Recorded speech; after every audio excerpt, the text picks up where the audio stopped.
¿Qué tal, mis niños? Este video es para hablarles de la Segunda Guerra Mundial. Bueno, como ustedes saben, la Segunda Guerra Mundial fue un conflicto armado en el que se vio involucrado prácticamente todo el mundo, o muchos de los países de Europa, en América, Estados Unidos, ¿no? Y hasta Japón. Fue una guerra que se peleó en muchos frentes, ahorita vamos a hablar de ellos, y que tuvo lugar entre 1939 y 1945, es decir, duró 6 años, 2 años más que la Primera Guerra Mundial. Bueno, este conflicto, les voy a spoilear, perdón por el spoiler, pero van a resultar ganadores los países que van a conformar un grupo conocido como el de los aliados, conformado por Francia, Inglaterra, y luego se van a unir Rusia y Estados Unidos. Ellos van a ser los países vencedores. Y los países derrotados en esta contienda mundial van a ser el grupo conocido como el eje Roma-Berlín-Tokio, en donde va a estar Alemania, Italia y Japón. Bueno, las causas de este conflicto armado. Podemos encontrar las causas evidentemente en el final de la Primera Guerra Mundial, sobre todo en el Tratado de Versalles y las penas y castigos tan severos que le aplica Alemania, porque creó esto en los alemanes.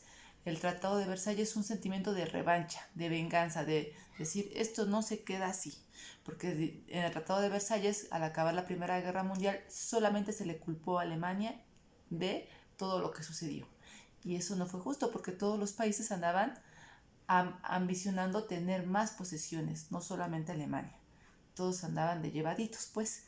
Y solamente se le culpó y se le castigó a Alemania en el Tratado de Versalles al acabar la Primera Guerra Mundial, y se le multó, dijimos que con una compensación económica tenía que pagar a Alemania, a los países ganadores, a Francia y a Inglaterra sobre todo, muy, muy costosa, que solo acabó de pagar hasta en el año 2010, me parece, ¿no? O sea, ya entrando el 2000.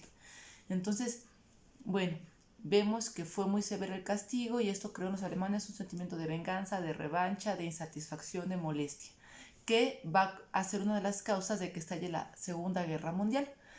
En este sentido, la Segunda Guerra Mundial es una continuación de la Primera Guerra Mundial.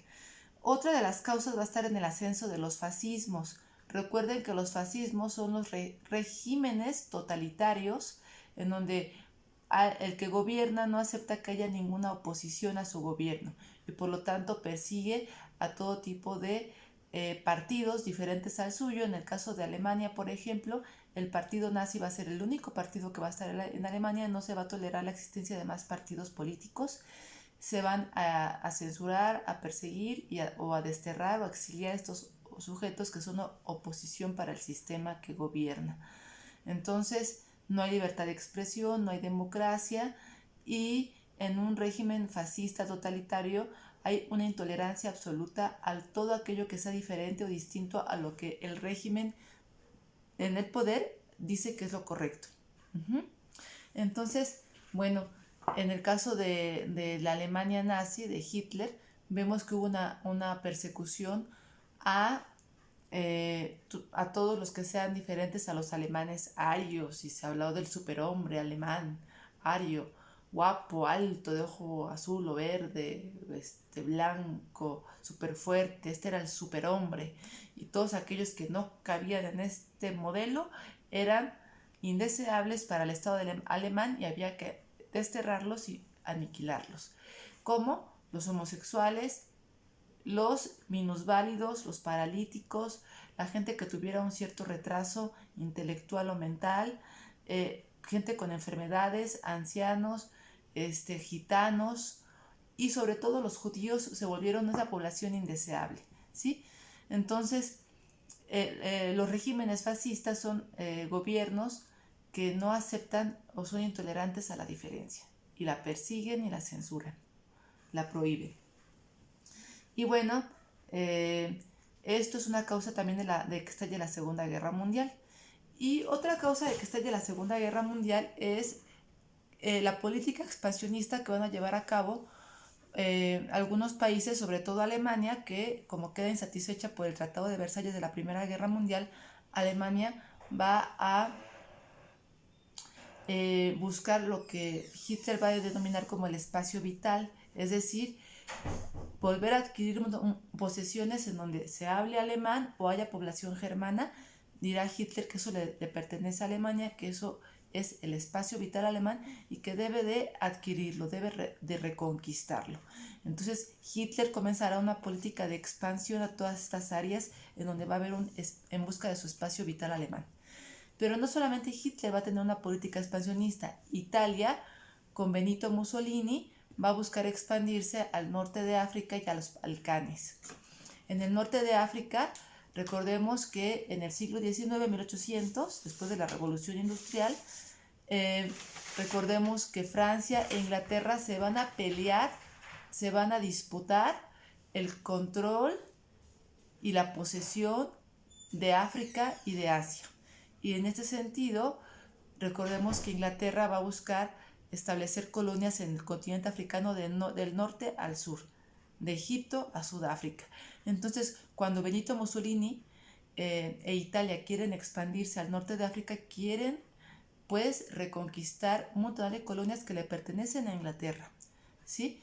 Y va a entrar en confrontación entonces Italia con Inglaterra por el dominio de esta zona del norte de África y también por los Balcanes. Los Balcanes son estos países que pertenecían, países pequeñitos, que pertenecían al Imperio Austrohúngaro, que se disuelve al acabar la Primera Guerra Mundial, como Grecia, Montenegro, etc. Entonces, toda esta zona también tiene acceso a unas abundantes vetas de petróleo. Entonces, van a ser muy ambicionadas por Benito Mussolini, el italiano, y también por Adolfo Hitler. Y aquí van a entrar también en disputa con Gran Bretaña.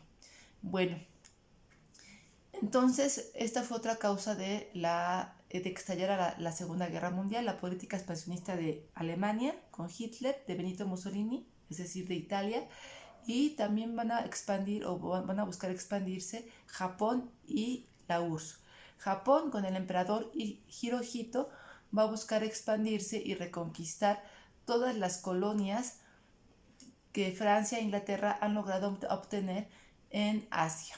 Recuerden que en el siglo XIX Francia e Inglaterra colonizan Asia y África. Entonces hay un montón de colonias en Asia que Japón va a crear un lema que va a decir poquito antes de que estalle la Segunda Guerra Mundial, en los 30 del siglo XX, que se va a sintetizar en la frase Asia para los asiáticos, y se va a entender por Asia justamente a Japón. Entonces, ¿qué está diciendo Japón? Que todas estas colonias ya no le deben pertenecer ni a Francia ni a Inglaterra, sino a Japón, a él. Y también va a buscar expandirse Japón a todo el Océano Pacífico, y en esto va a entrar en una gran disputa con Estados Unidos, ¿vale? Y bueno, por último, Joseph Stalin en la antigua Rusia, que ahora se llama URSS. Recuerden que Rusia en la Primera Guerra Mundial se tiene que salir porque estalla una guerra civil dentro de su territorio, la Revolución Rusa, que va a acabar con la dinastía de los Romanov y que va a instaurar el primer régimen socialista de la historia, en donde se supone que los que van a gobernar son los obreros. Esto no fue tan real, ¿no? Pero lo que realmente se vivió fue una dictadura con Joseph Stalin. Pero bueno, esto quiere decir URSS, Unión de Repúblicas de un montón de países, pues, soviéticas socialistas. ¿Y quiere decir soviéticas? Obreras, pues. Entonces, antes se llamaba Rusia, ahora se llama la URSS. Y la URSS con Joseph Stalin va a querer expandirse a Finlandia, a Polonia y a los Balcanes. Y en esto va a entrar en una gran disputa con Alemania. De hecho, recuerden que Alemania, en un mapa, si ustedes pueden ver un mapa de Europa, en la Europa occidental, Alemania queda justamente en medio de la Europa occidental y la Europa oriental. La Europa oriental es Rusia, la URSS, y la Europa occidental sería ya Francia. Entonces Alemania queda en medio. Y por esta razón es inevitable, digamos, que si tanto Alemania como Rusia, que colindan, están llevando a cabo una política expansionista, es prácticamente inevitable que en un momento van a chocar, van a confrontarse, ¿sí? Y bueno, entonces esa es otra de las principales causas de que estalle la Segunda Guerra Mundial, la política expansionista de, repito, Alemania Italia, la URSS y Japón.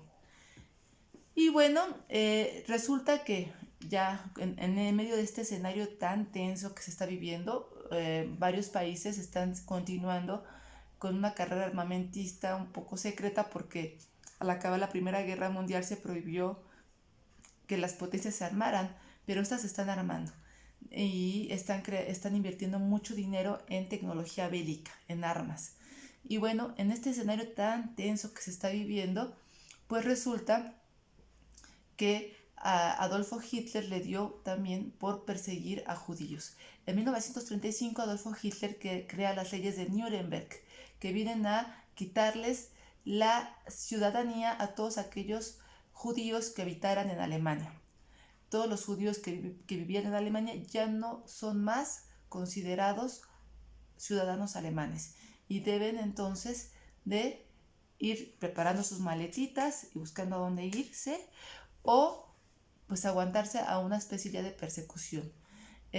Recuerden que los judíos no tienen un lugar donde vivir, eran dispersos en muchas partes del mundo y sobre todo se concentraron en Polonia, en Rusia, en la URSS y en Alemania.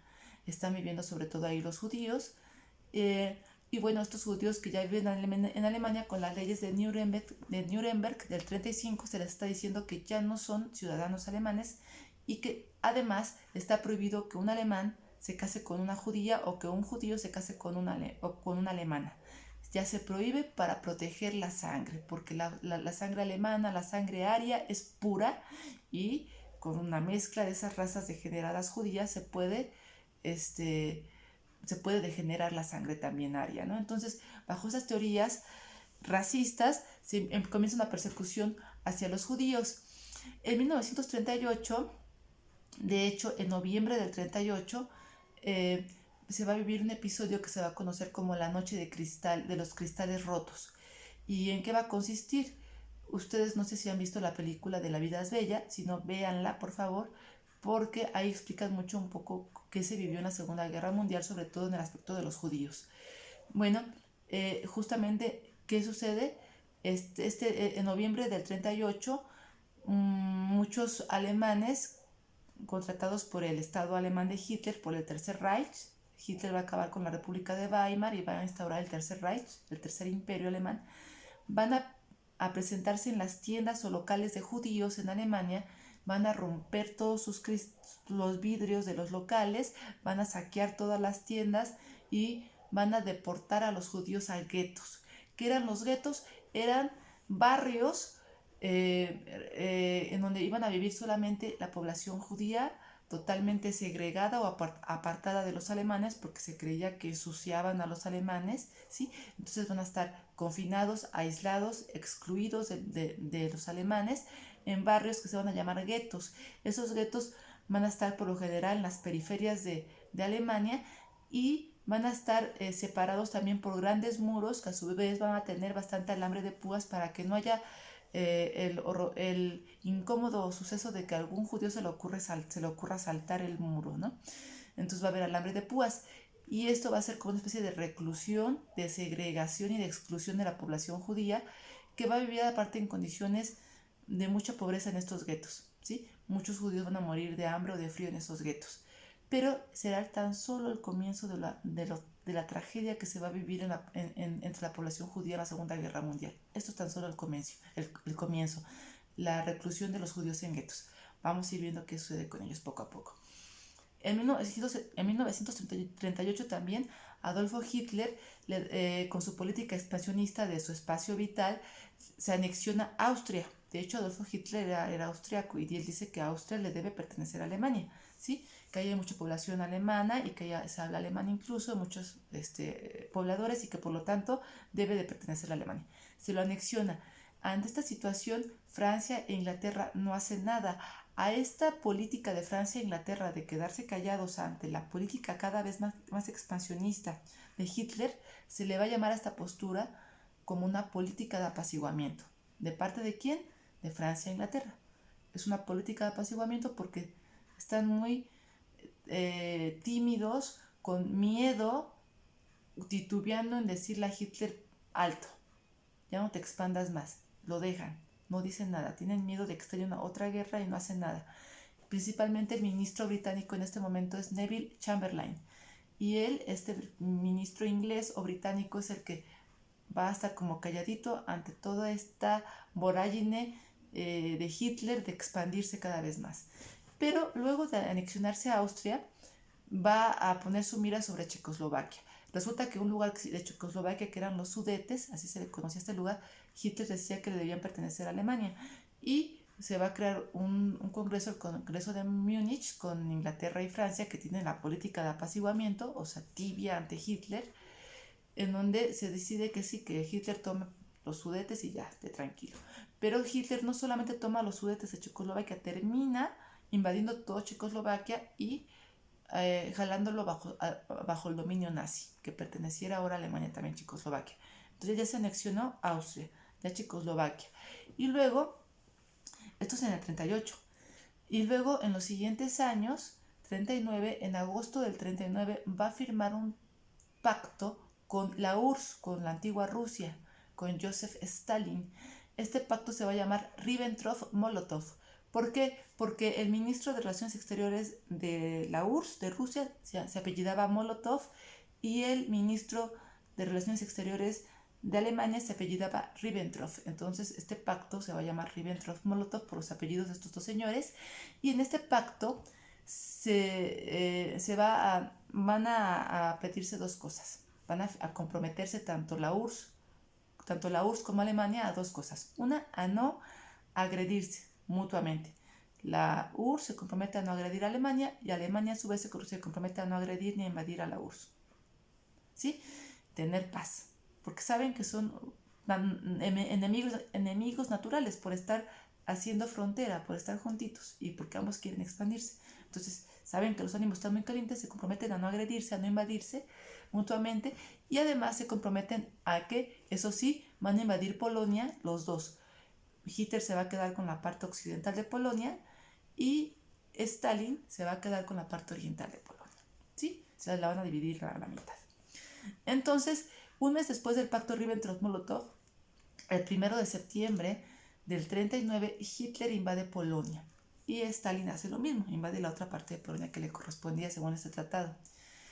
Y bueno, aquí otra vez, aquí ya no puede más la política supuestamente de apaciguamiento de Francia e Inglaterra, y le declaran la guerra a Hitler por haber invadido Polonia. Pero los periodistas de la época van a llamar a este periodo como la guerra de broma. ¿Y por qué de broma? Porque dirán que sí, se declararon la guerra, pero en realidad no pasó nada. ¿Sí? Del 1 de septiembre del 39, en que Hitler invade Polonia, al 10 de mayo de 1940, no sucede absolutamente nada en esa supuesta guerra que le declararon Inglaterra y Francia a Alemania. O sea que la política de apaciguamiento sigue. Y aquí aparece un personaje muy importante de Inglaterra, Winston Churchill, que va a criticar mucho al primer ministro británico, a Neville Chamberlain, por esta política tibia y de absoluto pues ya miedo abierto ante Alemania, o sea que no hace nada. Lo va a criticar, le va a decir, pues no estás haciendo nada, ¿no? Hemos preferido el deshonor a la guerra, dice Academia Play, ¿no? Y tendremos el deshonor y la guerra.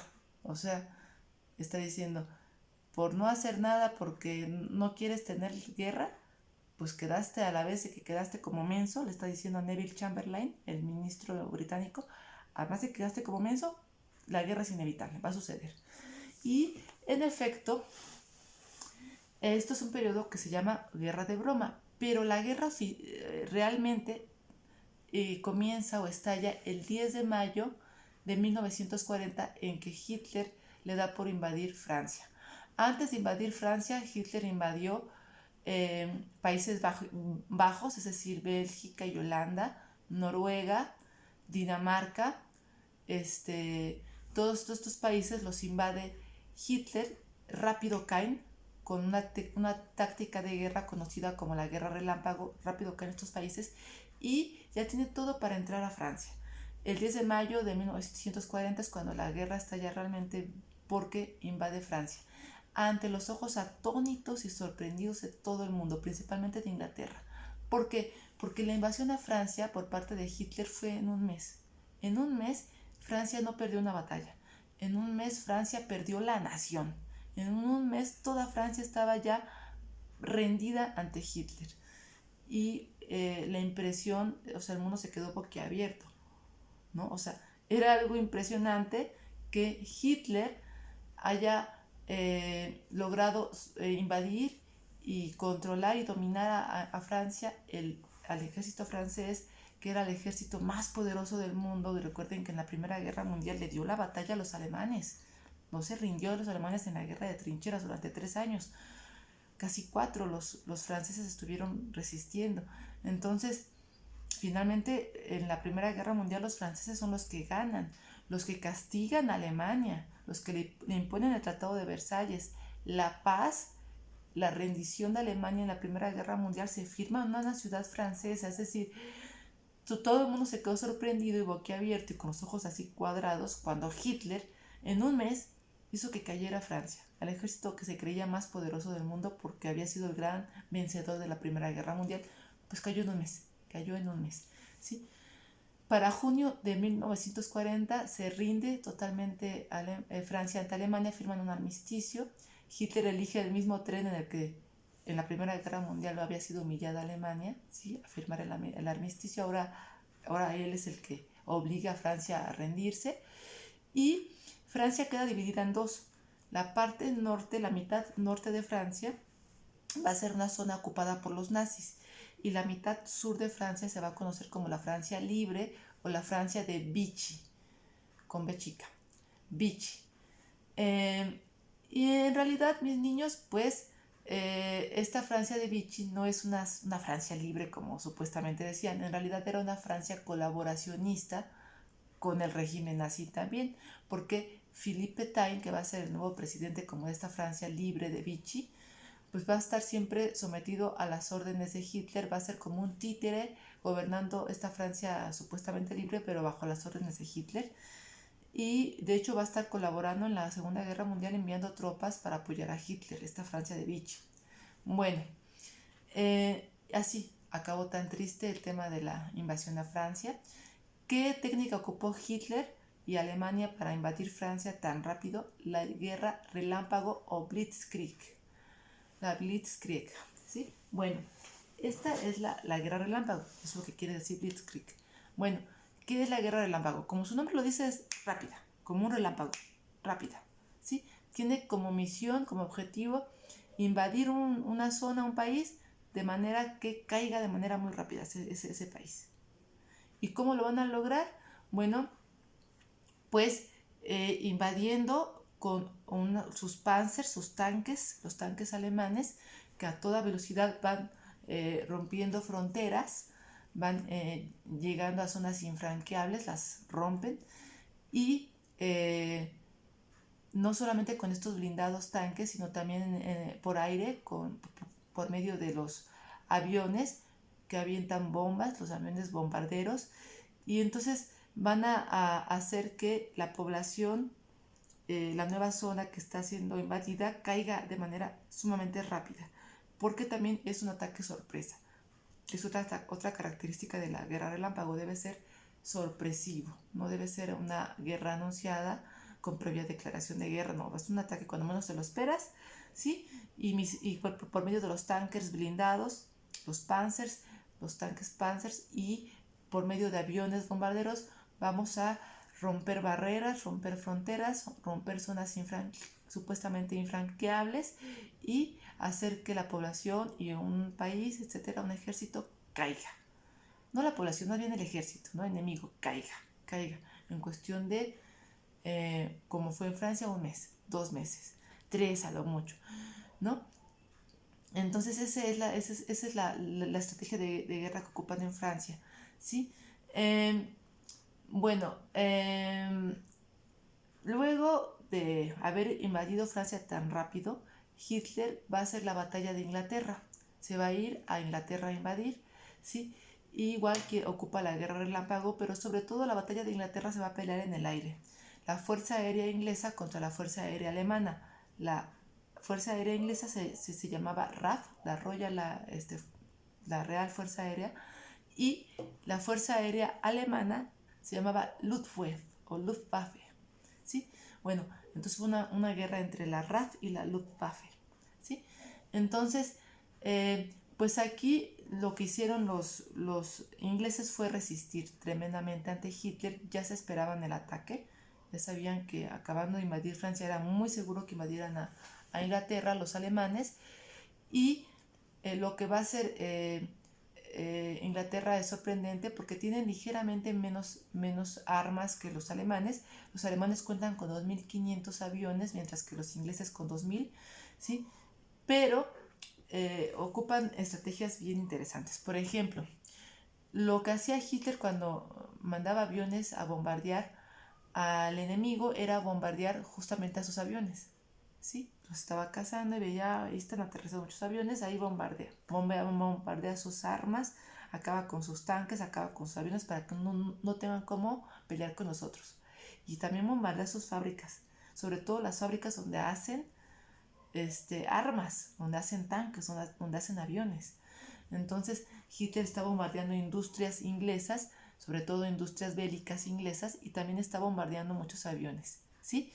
Entonces cuando se dan cuenta de esto los ingleses empiezan a camuflajear a sus aviones, los empiezan a esconder para que Hitler no los vea con su fuerza aérea, con la Luftwaffe, desde arriba no se alcanza a ver, y a su vez crean aviones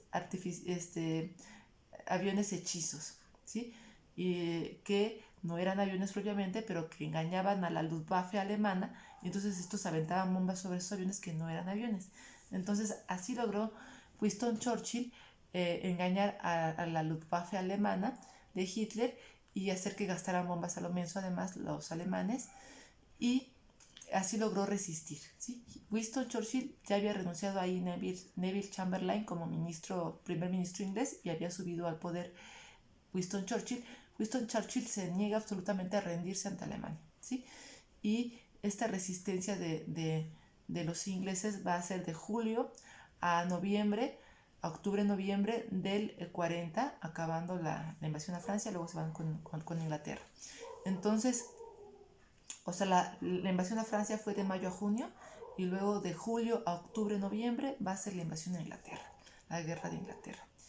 Y bueno, esta operación que denominó Hitler para invadir Inglaterra, llamada Operación León Marino, sí, porque Inglaterra está en una isla, recuerden, pues fracasa. Llega un momento en que Hitler desiste ya, sabe que los ingleses resistieron mucho, todavía no se rinda ante ellos porque va a continuar haciendo la guerra, pero por el momento ya deja de lado que su objetivo sea Inglaterra, y ahora voltea hacia la URSS.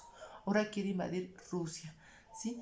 Y el asunto es que Rusia va a ser un desafío mucho mayor, porque Rusia tiene como 3 veces, o no, yo no sé cuántas veces más el tamaño de Francia o de Inglaterra. O sea, la URSS es un tremendo paisote, o sea, está enorme, vean el mapa, por favor. Entonces, no es lo mismo por el tamaño y por el número de personas que ahí habitaban, de rusos. No era lo mismo el número de rusos que el número de franceses o de ingleses, ¿sí? Pero también por el clima. El invierno ruso que llega hasta 40, 50 grados bajo cero. Lo mismo que le pasó a Napoleón, que va a perder no ante Rusia, sino ante el invierno ruso. Le va a pasar un poco a Hitler. Ahorita vamos a ver qué pasa ahí, ¿sí? Porque Hitler está muy consciente de que el error de Napoleón había sido ese. Entonces Hitler dice, no, a mí no me va a pasar, yo voy a invadir a la URSS, a Rusia, en pleno calorcito, en plena primavera. Si tiene planeado invadir a la URSS en abril del 41, pero en ese momento a Stalin se le ocurre la tonta idea de invadir, envalentonado yo creo por Hitler, se le ocurre la tonta idea de invadir el norte de África, ¿sí? Egipto, Somalia, Grecia, ¿sí? O sea, aparte de los Balcanes, y estos pues eran posesiones, como les digo, británicas, inglesas. Entonces Italia entra en guerra contra Inglaterra en el norte de África, y también fue otro lugar donde se peleó la Segunda Guerra Mundial, en el norte de África. Pero pues Stalin, Benito Mussolini, el italiano, no tiene la estrategia militar de Alemania, no tiene tampoco las armas de Alemania, entonces pues va a ser un desastre y van perdiendo ante los británicos, los italianos, y tiene que ir Hitler a apoyar a Benito Mussolini a norte de África, y para eso se crea un contingente que se va a conocer como el Afrika Korps. El Afrika Korps, que va a ser dirigido por el mariscal Erwin Rommel, y que la prensa le va a hacer mucha fama a este mariscal alemán, la prensa alemana, como Erwin Rommel, el zorro del desierto, ¿sí? Porque recuerden que el África es una zona de muchísimo calor, es una zona desértica, ¿sí? Entonces, así se le va a conocer a Erwin Rommel, el dirigente del Afrika Korps alemán, se le va a conocer como el zorro del desierto. Y bueno, Erwin Rommel es un estratega brillantísimo, militar, brillantísimo. O sea, el mismo Winston Churchill, inglés, le va a advertir a sus tropas británicas de que cuidado, o sea, no están peleando ahorita contra Hitler propiamente, están peleando, ahorita quien está dirigiendo estas batallas en el norte de África es Erwin Rommel, y este señor es buenazo. Así que esténse con mucho cuidado, ¿no? Winston Churchill sabía que no era cualquier Erwin Rommel. Y Erwin Rommel realmente va a ser muy brillante su actuación en el norte de África. Va en un momento a hacer que pareciera que los alemanes iban a ganar ahí el norte de África, pero es prácticamente su necedad de Hitler, dice, invadir Rusia, la URSS, lo que hace que descuide el Afrika Korps. Hitler ya no le envía más recursos, ya no le envía más combustible, más armas, más hombres, más tropas a Erwin Rommel, y a pesar de eso iba haciéndole la batalla a los británicos, pero llegó un momento en que ante la falta de suministros, tanto de tropas, de hombres como de armas, pues Erwin Rommel ya no pudo más ahí sostener la guerra en África. Pero bueno, ahorita vamos a hablar bien de Erwin Rommel y de África. Decimos que Hitler, con su necesidad de invadir la URSS, retrasa la invasión a la URSS. Pensaba hacerla en abril, en la época de mucho calor, la retrasa 2 meses más, y en junio del 41 Hitler está invadiendo la URSS. Y bueno, todavía hace calor en ese momento, pero no falta mucho para que ya entre el otoño y el invierno. Entonces ya está el asunto feo ahí. Hitler va a estar necio en que él no va a llegar al invierno, que él en 2 meses va a lograr dominar a toda la URSS y lograr su rendición de los rusos. Pero resulta que los rusos también resisten, al igual que los británicos. O sea que lo mismo que Napoleón no pudo ni contra Inglaterra ni contra Rusia. Así igual Hitler tampoco pudo contra Gran Bretaña, contra Inglaterra, contra Churchill, ni contra la URSS, o sea, contra Stalin. No pudo tampoco con ellos. Y bueno, Hitler estudió mucho los errores de la Primera Guerra Mundial que hicieron que Alemania perdiera. En primer lugar, él dice que había 2 frentes. Que Alemania, como estaba en medio de Francia y de Rusia, pues Alemania peleó en 2 frentes, y casi peleando contra 2, pues era muy desigual, y que era casi lógico que iba a perder Alemania. Que era evitar a toda costa que hubiera 2 frentes, ¿sí? Entonces ahorita ya no pelea con Inglaterra y se concentra en el frente oriental, nada más en tener un solo frente. Pero la situación se le sale de las manos, y llega un momento en que otra vez vuelve Alemania a estar peleando en 2 frentes, el oriental contra la URSS, contra Rusia, y el occidental contra Inglaterra, contra Francia, etc. Entonces llega un momento en que se le sale de las manos todo esto a Hitler, ¿sí? Y bueno, también sabía Hitler que el error era pelear en el invierno ruso, y él piensa que no va a llegar al invierno, pero los rusos resisten y dan la batalla, y resulta que llega el invierno y los alemanes todavía no han logrado vencer a los rusos, y los alemanes empiezan a tener muchos muertos por congelamiento, muchos soldados congelados, sí empiezan a tener bajas en su ejército, y ya llega un momento en que ya no pueden contra el invierno. Hitler pensaba que un error de Napoleón había sido que solo había mandado un ejército a Rusia, a la URSS, que es un país enorme, y que había que mandar en ese caso 3. Manda 3 tropas, una al norte, a Leningrado, otra al centro, que sería Stalingrado, y otra a Moscú, perdón, y otra al sur, que sería Kiev, Ucrania. Pero estas 3 tropas en Rusia, les digo que son muy afectadas por el invierno ruso.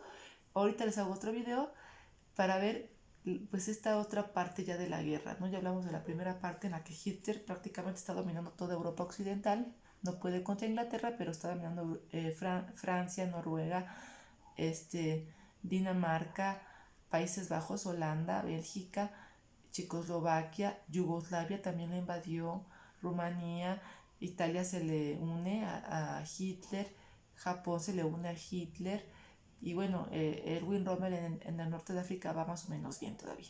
Estamos en el momento en que Hitler está victorioso, digamos, y así se va, victorioso, a invadir Rusia, pero aquí comienza la caída de Hitler. En un segundo video hablamos de eso.